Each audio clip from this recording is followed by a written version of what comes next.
Alors, bonjour à tous et à toutes.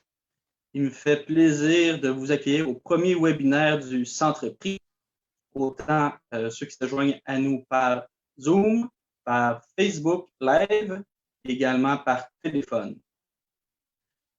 Alors, je vous rappelle que notre premier webinaire est le défi intergénérationnel, le témoignage dans la transmission de la foi. Je vous rappelle que je couperai le son à tous, sauf à nos animateurs. Pour ceux et celles qui ne me connaissent pas, je m'appelle François Daou, je suis le directeur du Centre Prix et je serai votre animateur pour ce webinaire. D'abord, permettez-moi de vous présenter le Centre Prix. Le Centre Prix a pour vision de développer et promouvoir dans l'Église du Québec les différentes façons de consacrer sa vie dans un engagement à la suite du Christ. Basé à Montréal, nous sommes au service de nos membres partout dans la province. Notre mission consiste à offrir des services aux intervenants qui accompagnent toute personne en quête vocationnelle. Nous réalisons notre mission par trois objectifs principaux. Favoriser le réseautage des forces vives de l'Église en lien avec les vocations, faire découvrir les différentes vocations en Église, et orienter toute personne en recherche de sens à la vie. Par ce webinaire aujourd'hui, nous souhaitons vous offrir un répit en ce temps de pandémie, favoriser les échanges et les contacts, en plus d'aborder un sujet d'actualité, la transmission de la foi, et du même coup de sa vocation, à travers les générations. Sans plus tarder, je vous invite à la prière. Dieu notre Père, les disciples d'Emmaüs ont reconnu ton Fils Jésus à la fraction du pain, après avoir marché et discuté avec lui.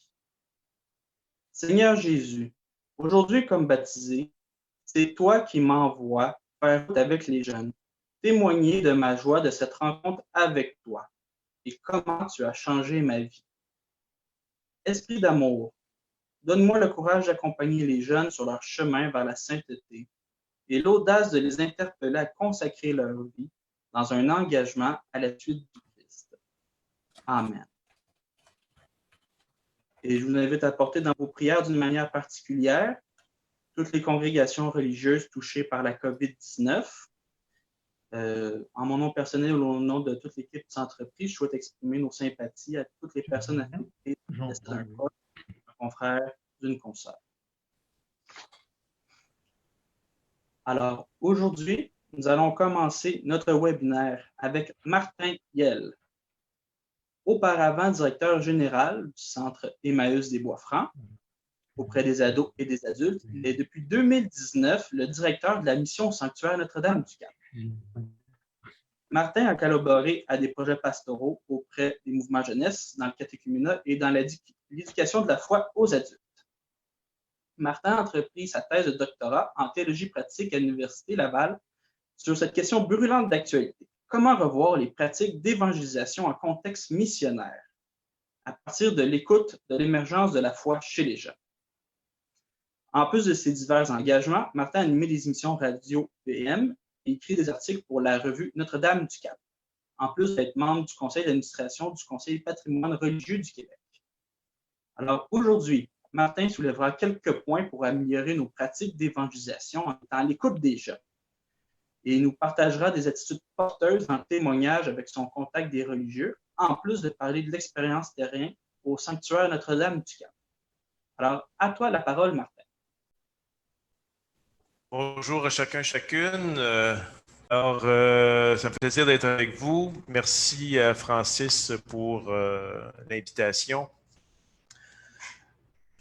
En 25 ans, et plus de 25 ans d'engagement dans l'éducation de la foi auprès des jeunes, j'ai eu la chance de vivre beaucoup de choses, mais de me poser aussi des questions importantes.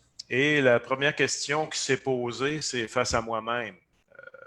Est-ce que, à travers ma pratique, à travers les activités que je peux proposer aux jeunes, aux personnes que je rencontre, est-ce que je leur permets, je dirais, d'entrer dans une relation plus intime avec le Christ, une relation plus authentique? Est-ce que j'ai pu aider d'une certaine façon à transmettre la foi?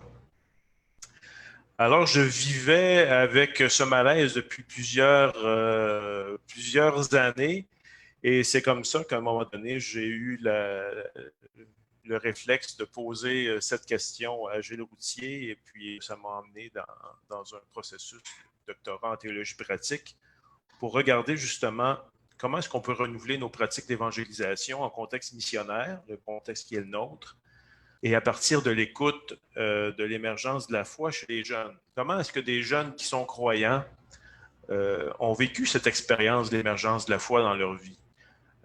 Souvent, on ne se pose pas cette question parce qu'on a grandi dans un milieu qui était chrétien, on a vécu dans une famille, on est impliqué en église, et on peut partir de l'a priori que tout le monde a la foi. Alors que force est de constater que ce n'est pas tout à fait ça.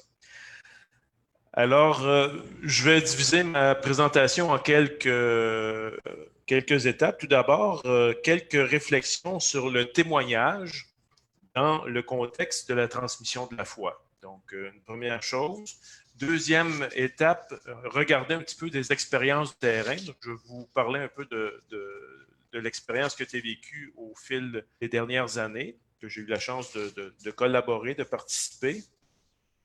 Et enfin, peut-être, quels sont les défis de notre temps? Je pense qu'on ne peut pas faire fi de l'actualité.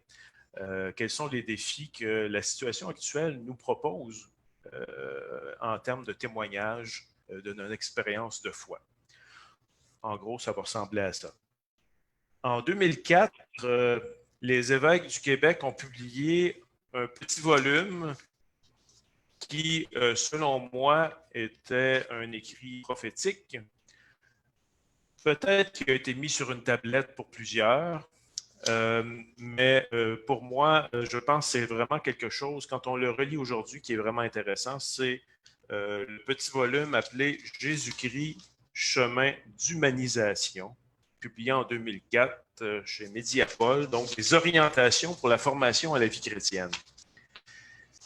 Et dans cette publication, les évêques, déjà en 2004, disaient qu'il importe de bien prendre la mesure de la gravité de la déchristianisation de la société québécoise. Et le discours chrétien est devenu, pour les gens, impénétrable et chargé de malentendus. Alors, si c'était vrai en 2004, je pense que ce l'est autant en 2020, sinon plus.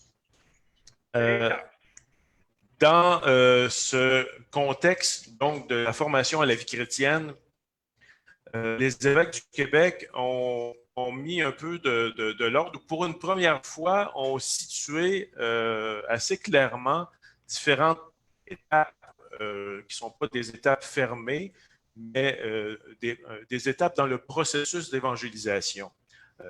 La première annonce, l'initiation à la vie chrétienne et enfin, tout ce qu'on appelle l'action pastorale ou l'activité pastorale de l'Église.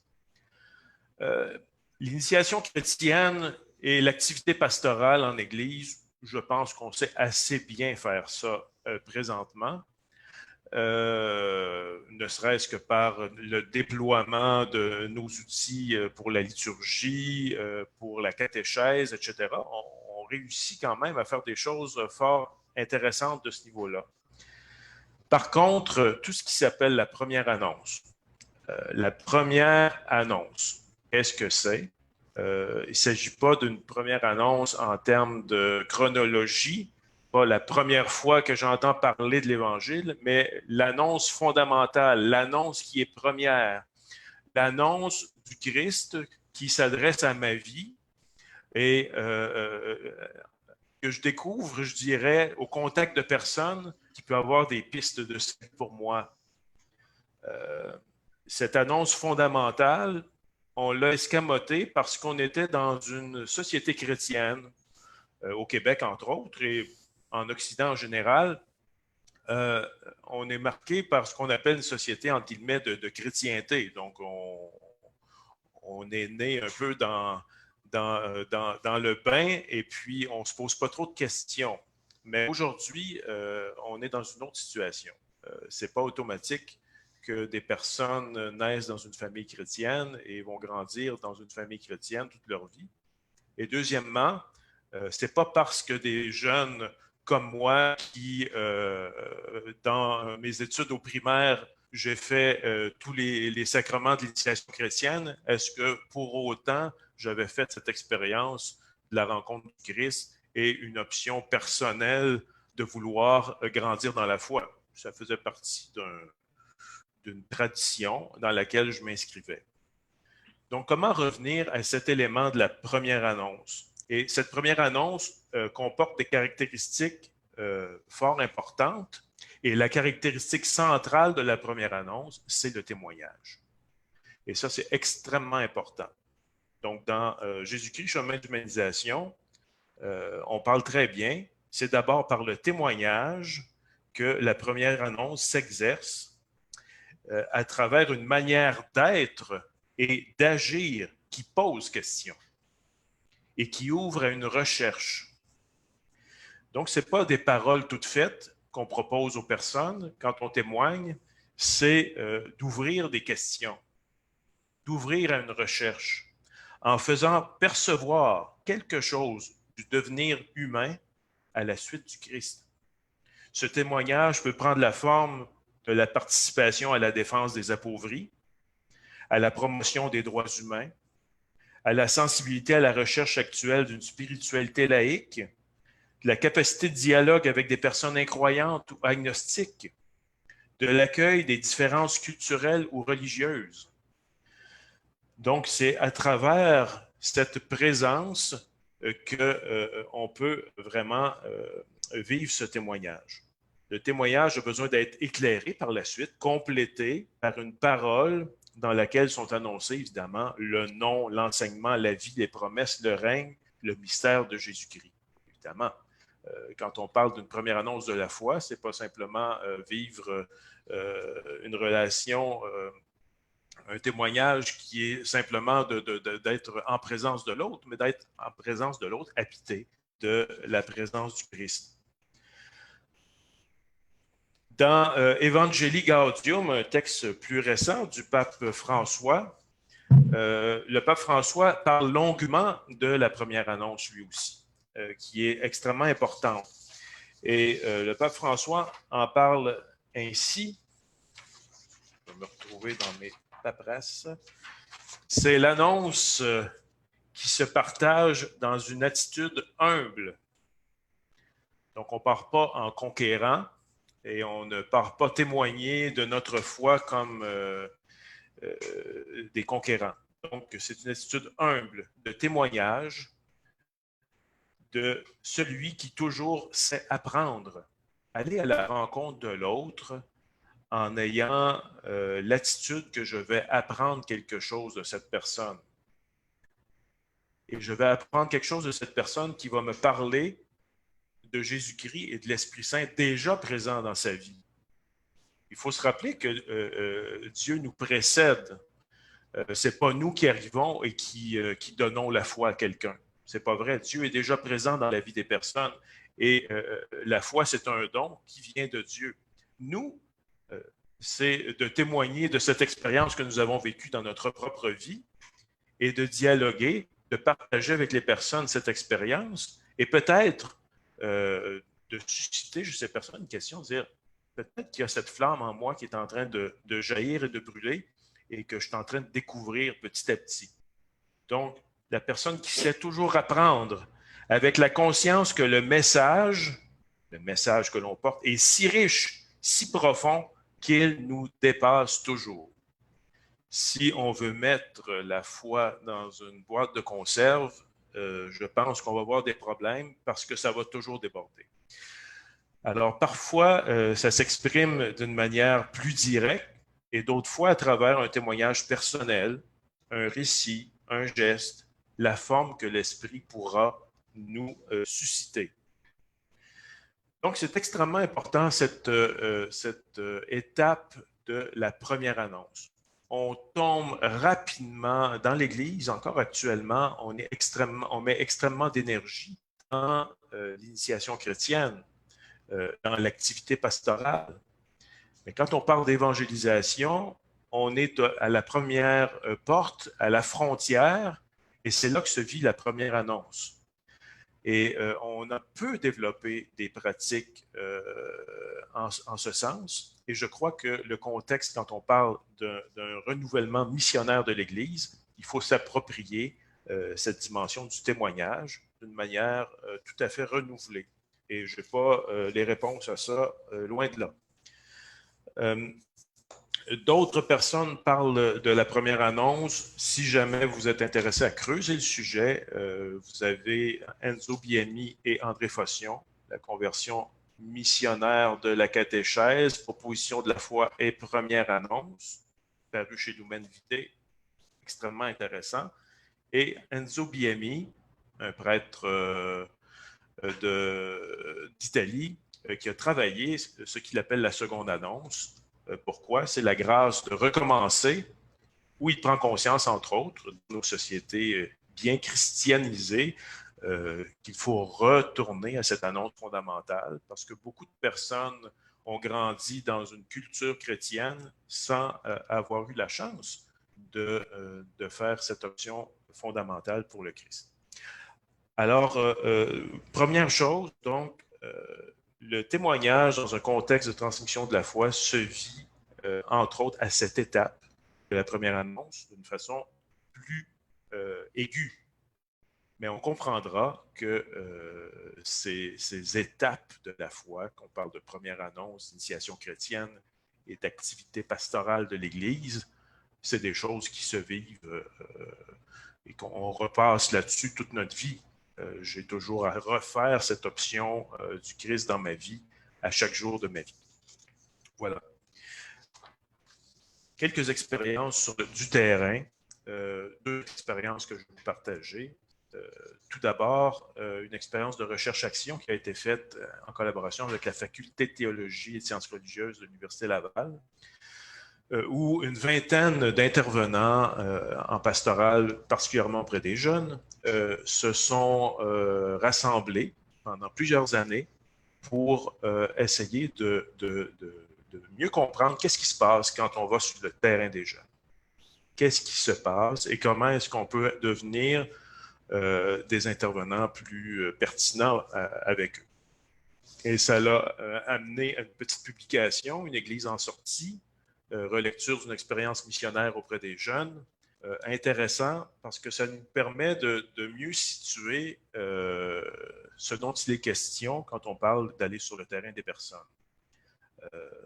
Donc, on a intitulé ce petit volume « Une Église en sortie ». Donc, comment aller à la rencontre des personnes, risquer la route avec l'autre, qui nous amène à être nous-mêmes déroutés et de découvrir que la route, c'est en fait le lieu de l'Église et c'est le lieu du ministère de Jésus sur les routes de Galilée.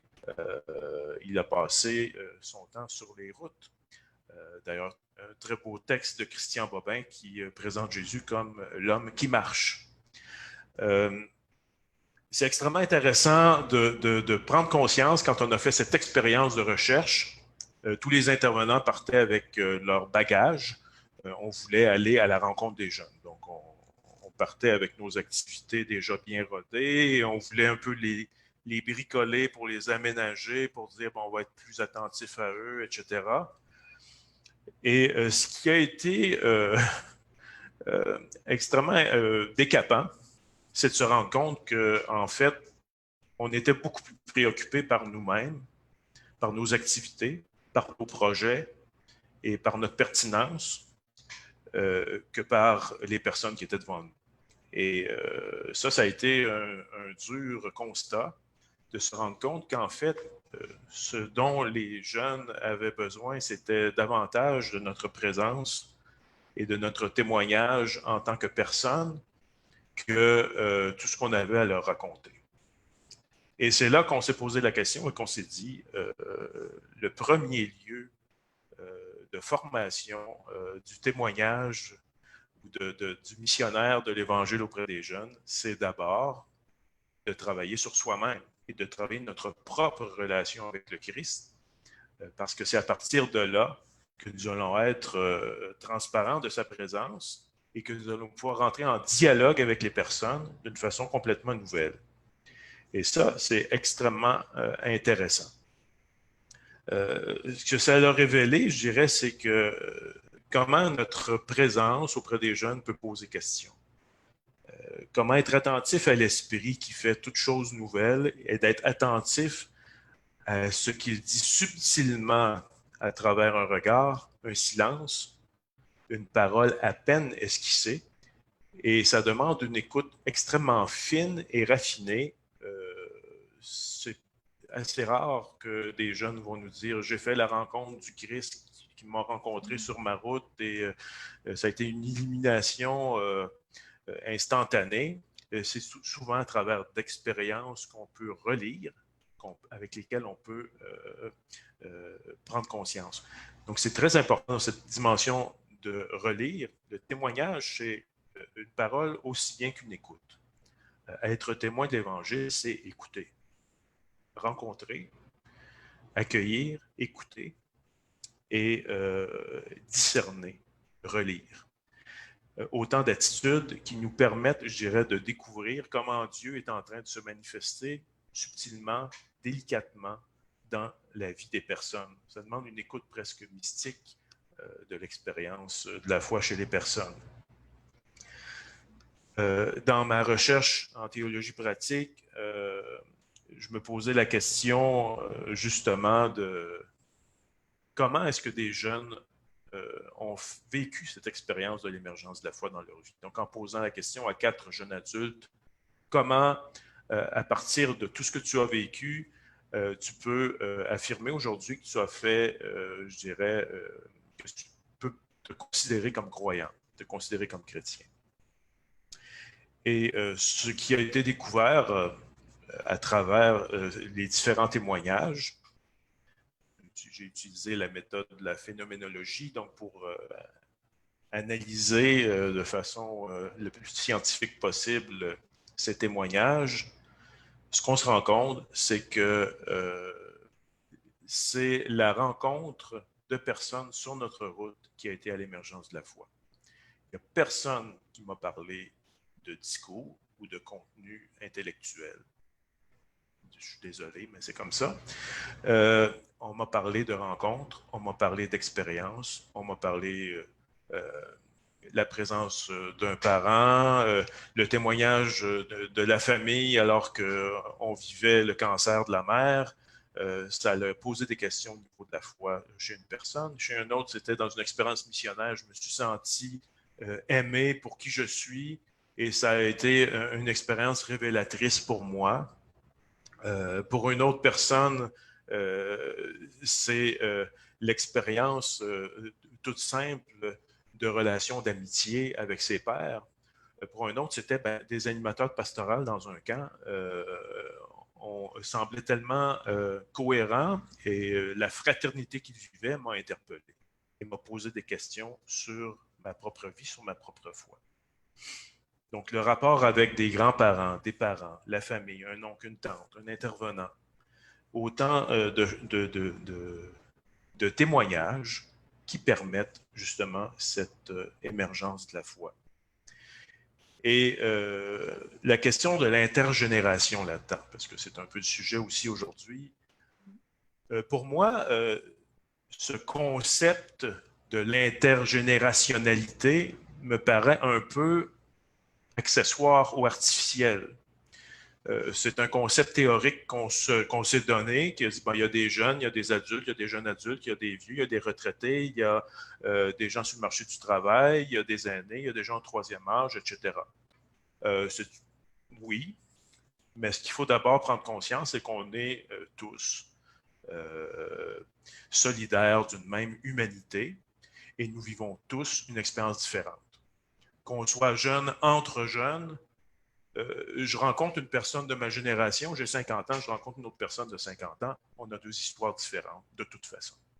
Donc, la relation humaine, en partant, demande ce rapport avec l'altérité. L'autre sera toujours autre. Et qu'il soit plus vieux, plus jeune et différent, ça fait partie de notre expérience humaine. Et je pense qu'on n'a pas à se artificiellement mettre des barrières à vouloir rentrer en relation et à être témoin de notre foi. peu importe l'âge qu'on a. Des jeunes vont être des témoins extrêmement percutants chez des plus vieux et des personnes plus âgées vont avoir aussi une expérience de vie à partager qui sera d'une richesse incroyable. J'achève tranquillement, donc dans cette expérience de l'émergence de la foi chez les jeunes, voici comment c'est le phénomène type d'émergence de la foi a pu je dirais, se synthétiser. Donc, les jeunes font l'expérience, tout d'abord, de s'être sentis vulnérables, de consentir à cette vulnérabilité et d'y chercher un sens. Et quand on parle de vulnérabilité, il ne s'agit pas ici nécessairement d'une situation difficile, triste ou désagréable. La vulnérabilité, tomber en amour, c'est une forme de vulnérabilité parce qu'on s'expose à une transformation. Donc, toute expérience qui vient ouvrir la porte à un changement dans la vie des personnes et la personne qui consentit, c'est une porte ouverte, je dirais, à l'émergence de neuf, d'un repositionnement identitaire. Et la présence, la relation, pas juste la présence, la relation avec des témoins significatifs de la foi offre des repères qui peuvent permettre une identité chrétienne d'émerger petit à petit. Alors, c'est un peu des éléments qui sont sortis. Donc, être présent aux personnes, être habité de notre propre expérience de foi, la vivre, la communiquer simplement en temps voulu, poser question. Pas poser des questions, mais poser question. Et aujourd'hui, en cette période de pandémie, beaucoup d'observations qui ont déjà été partagées par plusieurs sur le web, que vous avez probablement déjà vues, des réflexions sur notre façon d'être Église. On a parlé de la multiplication des messes sur le web, les rencontres virtuelles, les formations comme celle-ci, mais aussi et surtout, je pense qu'il y a des initiatives de solidarité et d'attention à l'autre qui montrent un témoignage de la foi chrétienne qui est en train de s'exercer d'une façon extraordinaire. Comment est-ce que nous reconnaissons l'Évangile en train de se vivre à travers ces solidarités humaines? Matthieu au chapitre 25, j'étais seul, vous m'avez visité, j'étais étranger, vous m'avez accueilli, j'étais malade, vous m'avez visité. On est créatif présentement pour vivre des modes de présence différents alors qu'on doit s'éloigner physiquement les uns des autres. La perte de repères nous interpelle. Présentement, comme Église, nous vivons une certaine perte de certains repères que nous avions. Nous savions comment fonctionner. Et de plus en plus, ce que l'on lit jusqu'à dernièrement, c'est que la reprise, entre guillemets, des activités missionnaires ou des activités pastorales ne pourra pas se faire de la même façon que c'était avant. Il y a un avant et un après. On va adapter notre façon d'être et je dirais simplement, il y a des habitus qui sont en train de changer dans nos vies à travers la situation actuelle. Si je prends simplement mon expérience avec ma famille, avant la pandémie, on ne se téléphonait pas tous les semaines. Mais maintenant, tous les dimanches après-midi, on a une rencontre Zoom des membres de la famille. Donc, on essaie d'être attentif. Il y a le désir d'une présence à l'autre, le souci de l'autre. Mes parents sont des personnes du troisième âge. Mon père 88, ma mère 83, vivent tout seuls dans leur maison. Alors, comment est-ce que ça va? Et on s'informe et on essaie d'être présent à eux. Comment est-ce qu'on écoute les personnes et le dialogue? Vous remarquerez que quand on est en train d'écouter ou de participer à une rencontre comme ça avec une plateforme numérique, s'il y a un vide trop longtemps, si je cherchais mes mots pendant 3 minutes, peut-être que l'animateur me dirait « Allô, est-ce que tu es encore là? » Donc, il y a une nécessité de partager ce que l'on vit et de partager l'essentiel d'une façon assez précise et de parler, d'écouter, de dialoguer d'une façon constructive. Alors, c'est peut-être un bel apprentissage qu'on est en train de faire. Et donc, il y a le pape Paul VI qui a parlé d'un concept fort intéressant qui peut peut-être nous interpeller. Je termine avec ça. Sur l'évangélisation ou la transmission de la foi. Paul VI parle dans la lettre encyclique Ecclesiam Suam du dialogue de salut. Comment est-ce qu'on se rencontre entre personnes et qu'on peut dialoguer au niveau de notre besoin de salut? Le dialogue de salut revêt bien des formes. Il obéit aux exigences qu'on rencontre. Il choisit les moyens favorables. Il ne se lie pas à des vains a priorismes. Ça, c'est intéressant. Il ne se fixe pas en des expressions invariables lorsque celles-ci ont cessé d'être parlantes et d'émouvoir les hommes. Donc, nous devons être attentifs, justement, dans nos rencontres, à cet esprit qui fait toutes choses nouvelles. Donc, vivement, la rencontre de l'autre et le dialogue, c'est le lieu du témoignage. Merci beaucoup.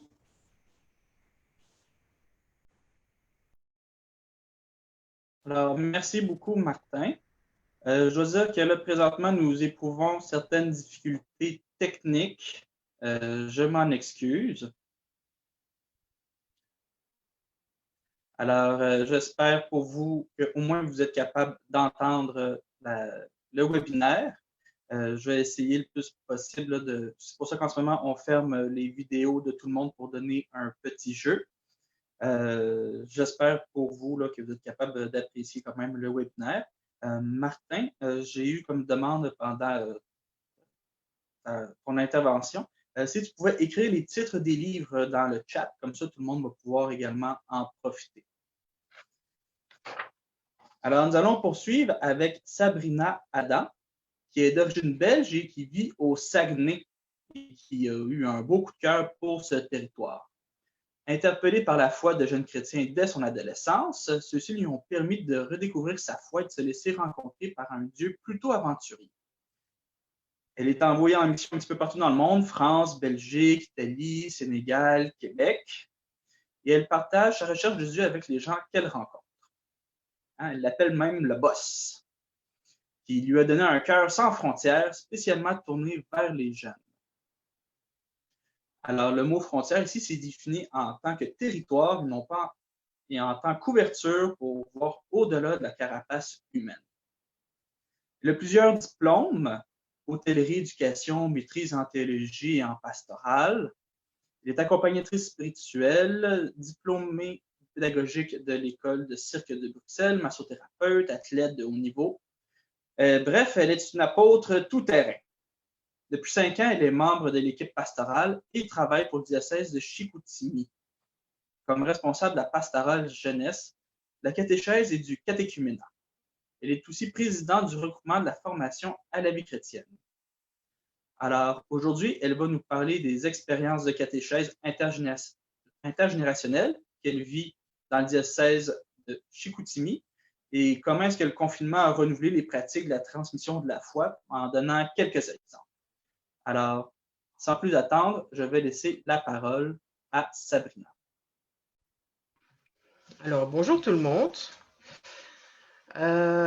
Pour cette intervention, j'ai repris des éléments de mes lectures, de mes expériences et aussi des formations données. Et entre autres, je remercie Pierre Cardinal pour la base du PowerPoint que vous allez pouvoir suivre tout à l'heure. Et aussi pour 2 vidéos que j'ai eu l'occasion de faire un petit montage qui représentaient en fait leur expérience de l'intergénérationnel dans leur communauté. Alors, merci à chacun de partager ce moment. Là, c'est la première fois que je suis en Zoom, vraiment avec un temps de conférence, donc j'ai une petite boule dans le cœur, mais je pense que ça va aller. Alors, pour commencer, dans mon introduction, je dirais que aujourd'hui, la société, l'Église connaissent des profondes transformations et on ne peut pas se reposer sur des modèles connus au niveau de la transmission de la foi. On est convié à la créativité, on est convié à l'inventivité. Et donc, l'Église doit trouver un nouveau langage et un style pour rejoindre l'ensemble des Québécois. et aussi même européen. Alors, cela ne veut pas dire que l'Église doit édulcorer son message, mais il s'agit plutôt, je pense, d'inculturation de la foi dans la culture actuelle. Alors, ce qui frappe aujourd'hui, c'est la variété des parcours personnels, parcours de foi, de quête de sens. On est de plus en plus dans quelque chose d'irréductible, dans le chemin qui conduit quelqu'un à croire. Et on comprend qu'on ne va pas transmettre la foi, mais on peut favoriser l'émergence de celle-ci. Alors, les recherches catéchétiques de ces derniers temps ont conduit à un renouveau appréciable dans la catéchèse. On a pris, entre autres, distance par rapport au petit catéchisme entre questions et réponses. On s'est appuyé largement sur l'expérience et la vie de l'enfant. Mais notre catéchèse, toutefois, demeure encore trop dans une transmission d'un savoir sur la foi, d'un adulte qui communique à des enfants. Et tout se passe comme si les adultes savaient ce qu'il faut penser ou dire. Alors, le modèle de la transmission est souvent de la reproduction. Et dans ce modèle, les savoirs ne se construisent pas dans la répétition. Alors, l'intelligence de la foi aujourd'hui demande du temps en compte dans la manière dont les savoirs qui se construisent et la manière dont les jeunes apprennent.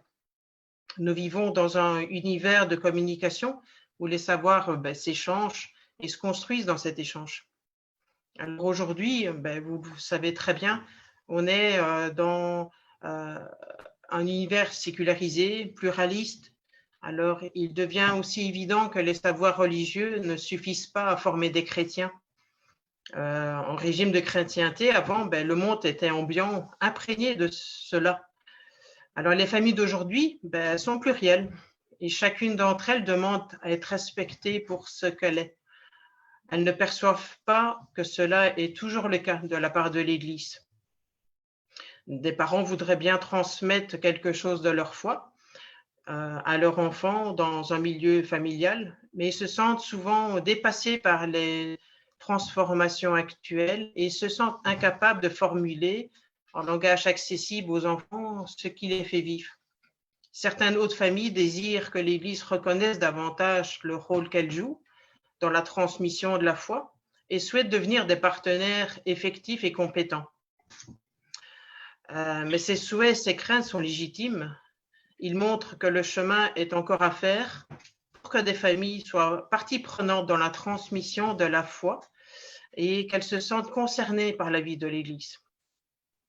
Je dirais aussi que le regard sur l'Église et sur la société et l'Église nous permet de conclure qu'il faut concevoir une foi qui fasse davantage appel à la liberté des personnes et à l'engagement communautaire.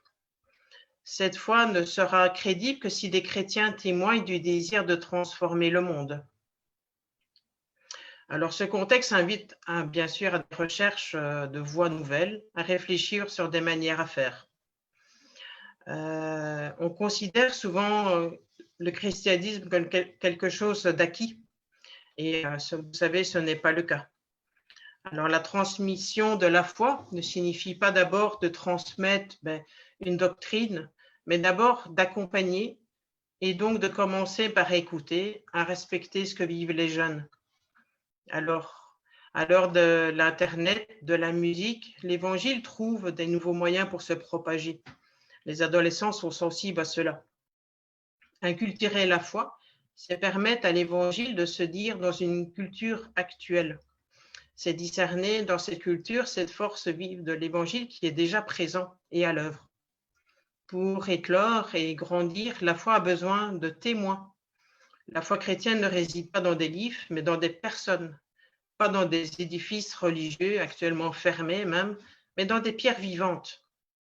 Ce témoignage se vit souvent à l'insu des témoins eux-mêmes. Il nous faut être prêts à rendre compte de l'espérance qui nous anime. Alors, cette prise de parole sur nos actes, nos raisons de vivre, prend la forme d'un engagement personnel. Les adultes chrétiens du Québec sont-ils désireux de jouer ce rôle? Notre rôle est irremplaçable et personne ne peut tenir la place qu'on a à tenir. C'est tout simplement inviter à témoigner de la foi en Dieu qui nous fait vivre.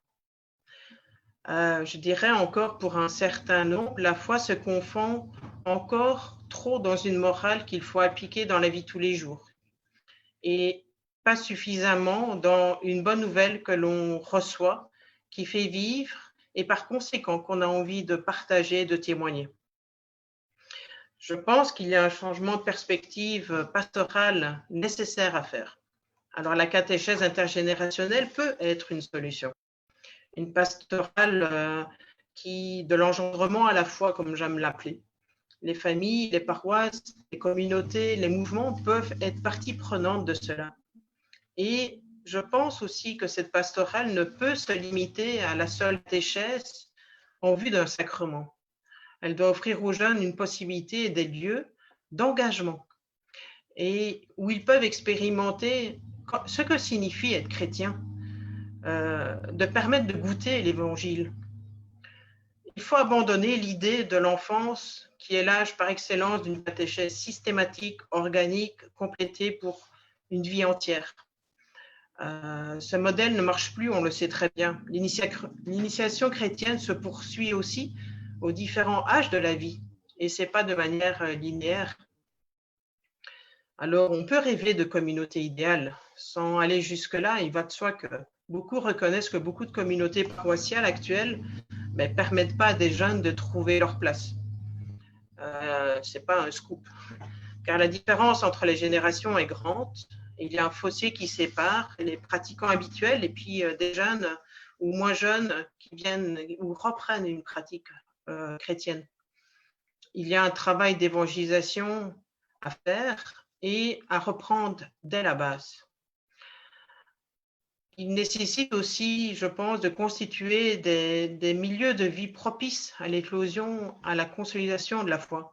Dans certains milieux, chez nous, ça se vit.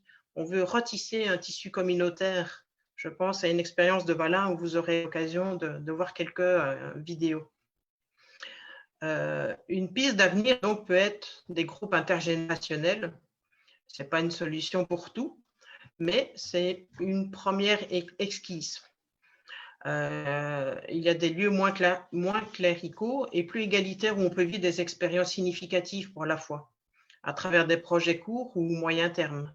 Les enfants, les jeunes, souvent, y trouvent leur place, participent à quelque chose de plus large que leur groupe d'âge. Ils ne seraient pas à côté de la communauté, mais avec la communauté. Et je pense que c'est quelque chose qu'on doit continuer à travailler. Les perspectives exquisées que je viens de vous soumettre, c'est un peu encore flou, mais tout changement un peu radical ne s'accomplit que progressivement à travers des tâtonnements, parfois des échecs. Mais qui dit expérience dit aussi chance de réussite. Alors, il faut oser. Alors, je vous propose de partager mon écran maintenant et de vous montrer une première expérience pour cette introduction.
Alors, le défi intergénérationnel, je pense que c'est pour une transmission de la foi, un projet, mais là, c'est mon montage que j'ai fait avec Pierre Cardinal. Merci encore à lui. Donc, pour une transmission de la foi, un projet met en travail les 4 dimensions de la mission. L'éducation à la foi, la vie fraternelle, l'engagement pour la transformation du monde, la prière, la célébration. Aucune méthode ne peut prétendre couvrir l'ensemble, même si certains sont plus globalisants que d'autres. C'est une Église qui catéchise et enfante à la fois, et l'Église est alors elle-même catéchisée et enfantée. Alors la catéchèse intergénérationnelle, qu'est-ce que c'est? Pour qu'un projet soit intergénérationnel, il ne suffit pas qu'il ressemble en un lieu des personnes de diverses générations. En ce cas, on pourrait plutôt dire qu'il s'agit d'activités et d'une proposition multigénérationnelle. Un projet intergénérationnel, quand il favorise des interactions, des échanges réciproques entre des personnes de différents âges, de différentes générations. La catéchèse intergénérationnelle favorise la socialisation bidirectionnelle. Les uns apprennent des jeunes et vice-versa. L'union d'inter et de générationnel mettra donc en relief la réciprocité, l'action mutuelle, tout autant que l'espace entre des générations différentes. La catéchèse intergénérationnelle demande la mise en place d'un dispositif d'animation qui permettra à tous d'être pleinement acteurs, autant émetteurs que récepteurs, autant producteurs de sens que récepteurs du dire et du faire des autres. La catéchèse intergénérationnelle vise de manière prometteuse à mettre des enfants et des jeunes en contact avec des adultes de plusieurs générations par des activités partagées en ateliers communs, parallèles, touchant des diverses dimensions de la vie ecclésiale, biblique, liturgique, spirituelle, fraternelle, diaconale. Elle vise aussi ce qu'on appelle le situate learning. Apprendre est toujours une activité située. Les apprenants doivent avoir accès aux pratiques qu'ils espèrent apprendre et pouvoir participer aux activités du groupe qu'ils rejoignent. Il ne faut pas observer les activités en étant tenus à distance.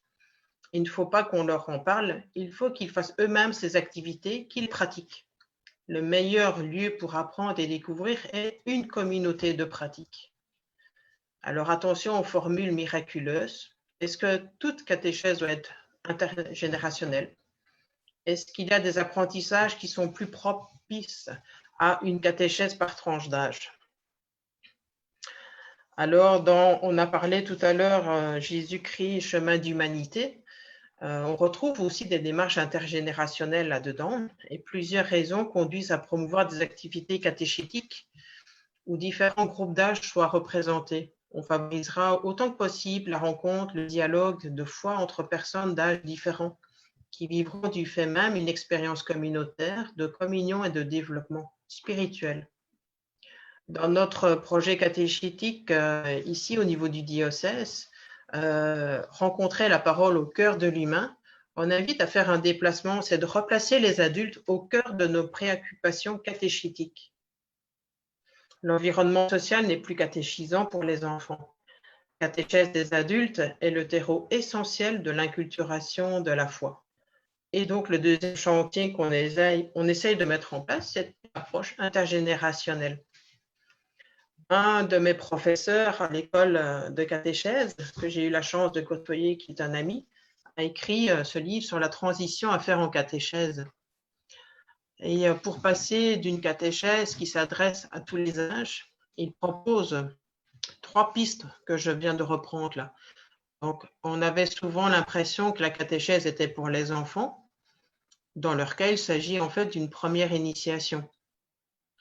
Dans la catéchèse des adultes passerait même avant. Elle devrait être la référence, de sorte que la catéchèse qui s'adresse aux autres tranches d'âge est appelée à s'y arrimer de façon cohérente. Passer d'une catéchèse exclusivement par tranche d'âge à une catéchèse intergénérationnelle. Il était logique de viser les jeunes par tranche d'âge puisque la catéchèse visait d'abord l'initiation chrétienne sacramentelle. L'un des inconvénients, on considère le jeune qui n'a pas encore effectué de parcours correspondant à son âge et donc qui est en retard. On parle plutôt d'accompagner un cheminement spirituel de chacun. Et l'un des avantages, il peut être très stimulant pour un enfant de voir un jeune adulte vivre sa première communion, par exemple. Passer d'une catéchèse isolée de la vie communautaire à une véritable communauté de foi. La catéchèse fait la paroisse, disait Gilles Routier. Il disait aussi que c'est dans les communautés chrétiennes que des personnes naissent à la foi. Or, le fonctionnement actuel de la catéchèse fait en sorte que la plupart des paroissiens ignorent tout du nombre de catéchumènes qui ont entrepris un cheminement de foi. Initiation sacramentelle et la communauté de foi sont coupées l'une de l'autre. L'interaction entre les catéchisés et la communauté doit fonctionner dans les deux sens. Ils s'enrichissent mutuellement. Alors, je vous propose de voir, je vous montrerai tout à l'heure une autre vidéo, mais dans cela, on va pouvoir voir l'implication de tous les membres. C'est un programme qui permet de manquer quelques rencontres ou intégration de nouveaux participants en cours de route, de s'assurer que toutes les personnes, types d'activités soient représentées. On ne travaille plus en silo. Ce n'est pas toute la durée de la catéchèse qui doit être intergénérationnelle. Une telle catéchèse n'exclut pas qu'à certains moments, des personnes soient regroupées par tranche d'âge. Les défis à relever, des problèmes qu'on peut surmonter, des choses à éviter, c'est faire reposer la catéchèse sur le charisme de l'animateur, le difficile choix de la thématique. Internet, les réseaux sociaux, des outils à découvrir, à intégrer, sans laisser des personnes derrière. Le succès de la catéchèse ne repose pas seulement sur le temps de la catéchèse elle-même. Il y a ce qui précède, l'invitation, et ce qui suit. Le langage doit être adapté en tout temps et pour tout le monde. Différents types de familles, différents cheminements personnels, c'est des défis à surmonter. La résistance au changement et oser quitter les parcours catéchétiques pour une catéchèse continue. Ça, c'est un grand défi. Alors, on se pose aussi souvent la question de la place des adolescents. Il y a une crédibilité accrue de la catéchèse chez l'enfant, l'adolescent, du fait de voir des adultes y participer. Les bénéfices aussi, c'est la connaissance mutuelle des membres de la communauté au-delà des âges des regroupements. Le sentiment d'appartenance à la communauté. Ça entretient chez les participants la conscience d'une grande diversité de visions de l'Église. Et puis l'enrichissement de la pensée, l'alimentation de la foi à partir de sources variées. Alors, en ce mode de confinement, qu'est-ce qu'on apprend de plus? Qu'est-ce que ça nous révèle? Je dirais, et c'est ma dernière icône avant la dernière vidéo, qu'est-ce qu'on apprend? C'est certainement l'importance des relations, le besoin de prendre soin de nos aînés. Alors, on parle d'intergénérationnel. Nos aînés, c'est la mémoire de nos familles. On se rend compte que le virtuel, c'est bien, on profite aujourd'hui. Et quand on se voit dans les yeux, c'est quand même mieux. Donc, l'importance des relations interpersonnelles aussi. La plupart de nos églises sont fermées et on peut se rendre compte qu'aujourd'hui, naissent des églises domestiques. Combien de partages d'évangiles se passent ou des temps de prière sont proposés plus en famille. Jésus est en dehors du tombeau, il est ressuscité et ça nous rappelle peut-être qu'aujourd'hui, c'est sur les routes de notre Galilée qu'on doit aller le chercher et plus dans un tombeau. Alors, on parle beaucoup de transmission de virus, de distanciation sociale, etc. Et j'ai dit, et la foi? Bien, pour que se propage la foi, je dirais, il faut un contact direct. C'est un peu la transmission du virus de la foi. On parle aussi de faire attention aux gouttelettes. Moi, je parle de gouttelettes de la foi. Parce qu'on voit, parce qu'on dit, c'est important. C'est peut-être comme ça qu'on peut transmettre la foi aussi. Et puis, quand on rentre du travail, quand on a été dans un lieu, entre guillemets, contaminé, eh bien, on doit changer de vêtements. Peut-être que ça nous rappelle aussi qu'on doit convertir notre cœur. Alors, voilà, je vais vous mettre maintenant la dernière petite chose. C'est la vidéo. Et je terminerai avec ça, qui regroupe un peu toute cette expérience.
Merci beaucoup. Alors, merci beaucoup, Sabrina. Un grand plaisir. Alors, nous allons poursuivre le webinaire sur le défi intergénérationnel avec Charles Lacroix, qui habite la belle ville de Rimouski. Il est au sein de l'archidiocèse de Rimouski comme membre de l'équipe pastorale et a assumé de nombreuses fonctions, dont la responsabilité de l'équipe des services diocésains pendant 6 ans, ce qui démontre sa polyvalence et son engagement pour son Église. Responsable de la formation à la vie chrétienne depuis 2013, il est à même de voir les transformations rapides qui affectent la transmission de la foi dans son milieu. Son souci des jeunes et d'une formation de qualité l'ont amené à être membre du conseil d'études de l'Institut pastoral de l'archidiocèse de Rimouski. Aujourd'hui, Charles va nous parler de certaines pratiques de transmission de la foi en période de confinement et comment les personnes peuvent témoigner par leur vie. Alors, Charles, je t'invite à ouvrir ta caméra. Alors, bonjour à tous et à toutes. Après une heure, vous êtes peut-être un petit peu, peut-être un peu les fesses un peu engourdies. Alors, pendant ma présentation, vous pourrez vous lever un peu. Je ne vous vois pas de toute façon, mais je sais que vous êtes là. Merci. Alors, ce n'est pas un sujet simple à traiter. J'ai trouvé que Sabrina et Martin ont bien brossé le tableau. Je le ferai un petit peu différemment. Alors, je parle davantage je parle des pratiques que je vois sur le terrain en tant que responsable de la formation vie chrétienne, mais aussi des expériences personnelles que je vis présentement en lien avec le web, avec entre autres une plateforme comme Zoom, qu'est-ce qui est possible de faire. Alors, dans l'objectif de témoigner d'une approche scolaire et d'offrir une expérience chrétienne, plutôt que seulement un contenu en formation chrétienne, nous avons promu certains projets les dernières années. Et l'un de ceux-là, ça a été de répondre à la demande de l'Office de catéchèse du Québec qui voulaient expérimenter leur matériel de catéchèse intergénérationnelle. Je trouvais que c'était une belle occasion de continuer un peu la transformation de la formation chrétienne que l'on faisait ici dans le diocèse. Entre autres, d'impliquer davantage les familles, les parents, et qu'il y ait une interaction avec la communauté, que ça devienne de plus en plus communautaire et pas seulement les enfants seuls dans un sous-sol de presbytère qui vivent une fois par mois une catéchèse et peu de retombées dans la famille, peu de liens avec la communauté. Alors, les responsables m'ont bien répondu. On a fait venir quelqu'un de l'OCQ, Mario Mayou, et puis, après cette présentation, plusieurs équipes ont décidé de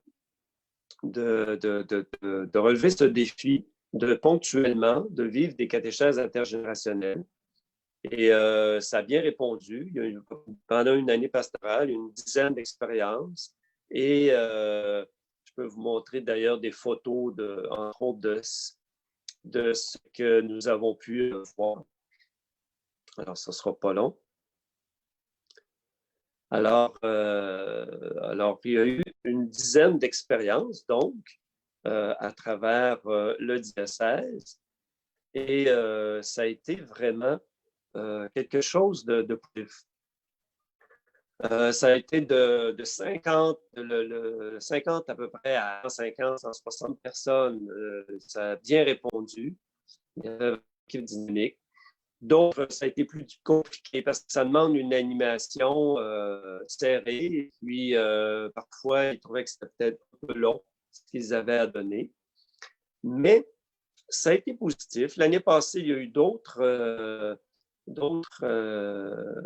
communautés, d'autres paroisses qui sont regroupées et qui ont donné des catéchèses intergénérationnelles. J'ai participé même à une. C'était pas un thème facile, c'était au mois de novembre, sur le mois des morts, mais aussi toute l'espérance de la résurrection à travers la disparition, le départ de personnes que l'on aime. Et il y avait de beaux échanges en famille. Ça a été vraiment une belle expérience. Alors, de ça, mais pas juste à partir de cette expérience, mais de plus en plus, on a des unités pastorales dans notre diocèse qui passent d'une catéchèse plus traditionnelle à une catéchèse familiale et en ouvrant à l'intergénérationnel aussi. Il y a tout d'abord le désir d'impliquer les parents, qu'une dynamique familiale se vit. Certains partent de loin. La marche est haute parce qu'ils passent d'une catéchèse où les parents étaient complètement absents, ils amenaient leurs enfants, ils venaient les chercher après l'heure de catéchèse. Alors, une unité paroissiale est à sa 3e année, une autre à sa 2e, et une autre commence présentement, a commencé cette année. Bon, la COVID a empêché notre équipe de compléter une tournée que l'on faisait de ces différentes unités pastorales et d'intégrer donc le désir de voir ce qui se passait sur le terrain. On a commencé, mais ce qu'on se constate, c'est qu'il y a vraiment ce désir d'intégrer les parents dans une démarche qui fasse sens pour eux. L'intégration des autres membres de la communauté est désirée, mais difficile à avoir. Dans une unité, quelques membres de la communauté célébrantes, et bien sûr qui sont plus âgés, apportent leur contribution, font une lecture ou bien participent à l'animation ou dans les temps de partage en petite équipe. Il y a aussi des grands-parents qui accompagnent régulièrement ou à l'occasion les jeunes dans la catéchèse familiale lorsque les parents ne peuvent y être pour toutes sortes de raisons. Mais ce n'est encore que les premiers pas d'un échange entre générations. Ce qui est dominant, c'est encore cette approche faite pour les enfants. Les parents et générations plus âgées participent avec sincérité, mais avec l'impression que ça les concerne que par ricochet, que c'est bon pour les jeunes, c'est bien cute, mais est-ce que ça les amène à eux-mêmes à s'interroger, à se poser des questions, à cheminer? On peut se poser la question.